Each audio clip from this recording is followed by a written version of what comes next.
ಇನ್ನು G T ದೇವೇಗೌಡರು ಪ್ರಜ್ವಲ್ ರೇವಣ್ಣ ಬಗ್ಗೆ ಮಾತಾಡಿದ್ದಾರೆ. ಪ್ರಜ್ವಲ್ ರೇವಣ್ಣ ಎಲ್ಲಿದ್ದಾರೆ, ಏನು, ಯಾವ ಬರ್ತಾರೆ, ಇದು ಯಾವುದು ಕೂಡ ಗೊತ್ತಿಲ್ಲ ಅನ್ನುವಂಥ ಮಾತನ್ನು ಹೇಳಿದ್ದಾರೆ. ನಿಜ ಅದು ಕೂಡ. ಯಾಕಂತಂದರೆ ಯಾವುದೋ ಘನಕಾರ್ಯ ಮಾಡಿರೋರಾದರೆ ಹೌದಪ್ಪ ಇಷ್ಟೊತ್ತಿಗೆ ಬರ್ತಾರೆ, ಅವ್ರನ್ನ ಸ್ವಾಗತ ಮಾಡೋಕ್ಕೆ ಒಂದಷ್ಟು ತಂಡ ಸಜ್ಜಾಗಿರುತ್ತೆ ಅಂತ. ಆದರೆ ಇಲ್ಲಿ ಸ್ವಾಗತ ಮಾಡಲಿಕ್ಕೆ ಪೊಲೀಸರೇ ಸಿದ್ಧವಾಗಿರ್ತಾರೆ. ಭಾರತದ ಯಾವುದೇ ವಿಮಾನ ನಿಲ್ದಾಣದಲ್ಲಿ ಬಂದು ಇಳಿದ್ರೂ ಕೂಡ ಅವ್ರು ಅರೆಸ್ಟ್ ಆಗುವಂಥದ್ದು ಗ್ಯಾರಂಟಿ. ಜೊತೆಗೆ ಏನಂದರೆ ಇವರು ರಾತ್ರಿ ಕೆಂಪೇಗೌಡ ವಿಮಾನ ನಿಲ್ದಾಣಕ್ಕೆ ಬಂದರೂ ಕೂಡ SIT ಟೀಮ್ ಅಲ್ಲೇ ಹಗಲು ರಾತ್ರಿ ಕಾಯ್ತಾ ಇದೆ. ಸೊ ಇಂಥ ಸಂದರ್ಭದಲ್ಲಿ ಜಿ ಟಿ ದೇವೇಗೌಡರು ಏನು ಹೇಳಿದ್ರು ಬನ್ನಿ ನೋಡೋಣ.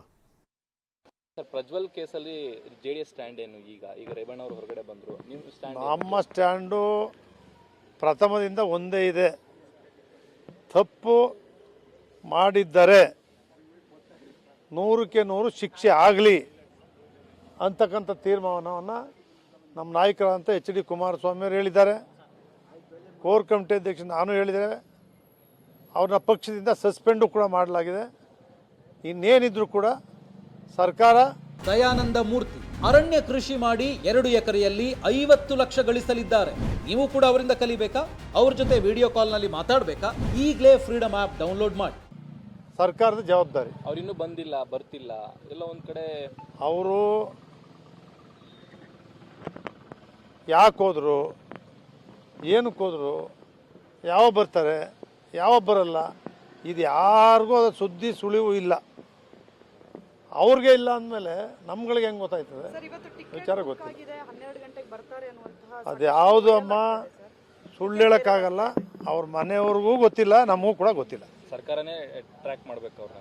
ಈಗ ಮಾಡ್ತಾ ಇದ್ದಾರಲ್ಲ ಅವರೇ. 196 ರಾಜ್ಯಗಳಿಗೂ ದೇಶಗಳಿಗೂ red card, blue card, red card. Blue ಕಾರ್ಡನ್ನು ಬಿಟ್ಟಿದ್ದಾರೆ. ಅದರಿಂದ ಅದ್ರ ಮೂಲಕ ಹಿಡಿತಾರೆ ಅಂತಕ್ಕಂಥದ್ದನ್ನ ನೋಡಿದ್ವಿ ಪೇಪರ್. ಯಾವರ ಸಂಪರ್ಕ ಕೂಡ ಅವರು ಸಿಕ್ಕಿಲ್ಲ, ಯಾರ ಸಂಪರ್ಕ ಕೂಡ ಸಿಕ್ಕಿಲ್ಲ. ಇದು ಜಿ ಟಿ ದೇವೇಗೌಡರು ಹೇಳಿದಂಥ ಮಾತು. ಯಾರ ಸಂಪರ್ಕಕ್ಕೂ ಸಿಕ್ಕಿಲ್ಲ, ಏನು ಮಾಡ್ತಾ ಇದ್ದಾರೆ ಅನ್ನುವಂಥದ್ದು ಕೂಡ ಗೊತ್ತಿಲ್ಲ ಅನ್ನುವಂಥ ಮಾತು. ನವೀನ್ ನಮ್ಮ ಜೊತೆಗೆ ಸಂಪರ್ಕದಲ್ಲಿದ್ದಾರೆ. ನವೀನ್, ಬೆಳಗ್ಗಿನಿಂದ ನಾವು ಕೂಡ ಸಾಕಷ್ಟು ಮಾತಾಡ್ತಾ ಇದ್ದೀವಿ, ನೀವು ಕೂಡ ಸಾಕಷ್ಟು ಸಂಗತಿಗಳನ್ನು ಹೇಳಿದ್ದೀರಿ. ಯಾಕಂದರೆ ನೀವು ವಿಮಾನ ನಿಲ್ದಾಣದಲ್ಲೇ ಬೀಡುಬಿಟ್ಟಿದ್ದೀರಿ. SIT ಅಧಿಕಾರಿಗಳು ಹೆಂಗೆ ಕಾಯ್ತಾ ಇದ್ದಾರಲ್ಲ ಹಂಗೆ ನೀವು ಕೂಡ ಕಾಯ್ತಾ ಇದ್ದೀರಿ, ಚಾತಕ ಪಕ್ಷಿಗಳ ರೀತಿಯಲ್ಲಿ ಬರ್ಬೋದು ಅಂತ. ಏನು ಕಥೆ ಇವ್ರದ್ದು? ಟಿಕೆಟ್ ಬುಕ್ ಮಾಡ್ತಾರೆ, ಟಿಕೆಟ್ ಕ್ಯಾನ್ಸಲ್ ಮಾಡ್ತಾರೆ. ಈಗ 4ನೇ ಬಾರಿ ಟಿಕೆಟ್ ಬುಕ್ ಮಾಡಿ ಕ್ಯಾನ್ಸಲ್ ಮಾಡಿದ್ದಾಯಿತು. ಕ್ಯಾನ್ಸಲ್ ಮಾಡಿದಂಥ ವಿಮಾನದಲ್ಲೇ, ಲುಫ್ತಾನ್ಸಾದಲ್ಲೇ ಮತ್ತೆ ಟಿಕೆಟ್ ಬುಕ್ ಆಗಿದೆ ಬಿಸ್ನೆಸ್ ಕ್ಲಾಸಲ್ಲಿ. ಇವತ್ತು ಭಾರತೀಯ ಕಾಲಮಾನದ ಪ್ರಕಾರ 2 ಗಂಟೆ ಸುಮಾರಿಗೆ ವಿಮಾನ ಹೊರಡಬಹುದು ಅನ್ನುವಂಥದ್ದು. ಸೊ ಇಷ್ಟೆಲ್ಲ ಆದಮೇಲೂ ಇದು ಪಕ್ಕಾ ನ್ಯೂಸಾ ಅಥವಾ ಮತ್ತೇನಾದರೂ ಕ್ಯಾನ್ಸಲ್ ಆಗಿಬಿಡುತ್ತಾ?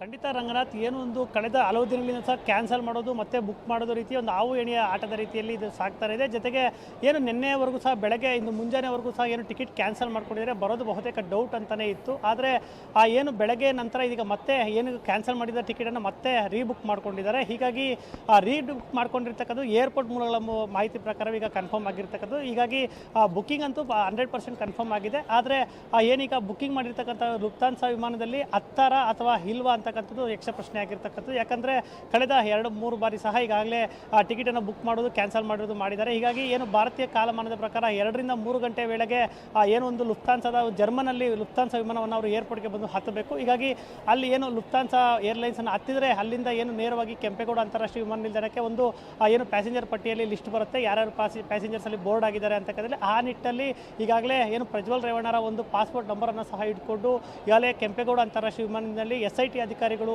ಕಾದು ಕುಳಿತಿದ್ದಾರೆ. ಅವರು ಸಹ ಬೆಳಗಿನಿಂದ ಸಾಕಷ್ಟು ಅಲರ್ಟ್ ಆಗಿದ್ದಾರೆ. ಒಂದು ವೇಳೆ ಇವತ್ತು ಯಾಕಂದರೆ ಬಹುತೇಕ ಬರುವಂಥ ಸಾಧ್ಯತೆಗಳೇ ದಟ್ಟವಾಗಿದೆ ಅಂತಕ್ಕಂಥ ಮಾಹಿತಿ ಈಗ ಬಲ್ಲ ಮೂಲಗಳ ಪ್ರಕಾರ ನಮಗೆ ಸಿಗ್ತಾ ಇರ್ತಕ್ಕಂಥದ್ದು. ಹೀಗಾಗಿ ಏನೊಂದು 2 ರಿಂದ 3 ಗಂಟೆ ಸುಮಾರಿಗೆ ಅವರು ಬರ್ತಾರಾ ಇಲ್ವಾ ಅನ್ನೋದು ಸಹ ಖಚಿತ ಆಗುತ್ತೆ. ಹೀಗಾಗಿ ಈಗಾಗಲೇ ಒಂದು ತಂಡ ಸಹ ಈಗಾಗಲೇ ಇಲ್ಲಿಗೆ ಬಂದಿದೆ. ಜೊತೆಗೆ ಈಗ ಏನು 2 ಗಂಟೆ ಸುಮಾರಿಗೆ ಅಲ್ಲಿ ಬೋರ್ಡ್, ನಮ್ಮ ಭಾರತೀಯ ಕಾಲಮಾನದ 2 ಗಂಟೆ ಸುಮಾರಿಗೆ ಅವರು ಬೋರ್ಡ್ ಆಗ್ತಾರೆ. ಹೀಗಾಗಿ ಆ ಬೋರ್ಡಿಂಗ್ ಆಗುವಂಥ ಒಂದು ಲಿಸ್ಟ್ ಮೇಲೆ ಅವರು ಕಣ್ಣಿಟ್ಟಿದ್ದಾರೆ. ಜೊತೆಗೆ ಒಂದು ವೇಳೆ ಬಂದರೆ ಇಲ್ಲಿಗೆ ಸುಮಾರು ಮಧ್ಯರಾತ್ರಿ 12 ರಿಂದ 1 ಗಂಟೆ ಸುಮಾರಿಗೆ ಬೆಂಗಳೂರಿಗೆ ಬರ್ತಾರೆ. ಇಲ್ಲಿಗೆ ಬಂದಂಥ ಸಮಯ ಯಾವ ರೀತಿಯ ಒಂದು ಪ್ರಕ್ರಿಯೆಯನ್ನು ಮುಗಿಸಬೇಕು ಅಂತಕ್ಕಂಥ ನಿಟ್ಟಿನಲ್ಲಿ ಸಹ ಈಗಾಗಲೇ ಎಲ್ಲವನ್ನು ಸಹ ಸಕಲ ಸಿದ್ಧತೆ ಮಾಡ್ಕೊಳ್ತಾ ಇದ್ದಾರೆ. ಅದಕ್ಕೂ ಮುಂಚೆ ಈಗ 2 ಗಂಟೆಯ ಲಿಸ್ಟ್ ಮೇಲೆ ಹದ್ದಿನ ಕಣ್ಣಿಟ್ಟುಕೊಂಡು ಕಾಯ್ತಾ ಇರ್ತಕ್ಕಂಥದ್ದು ರಂಗನಾಥ್.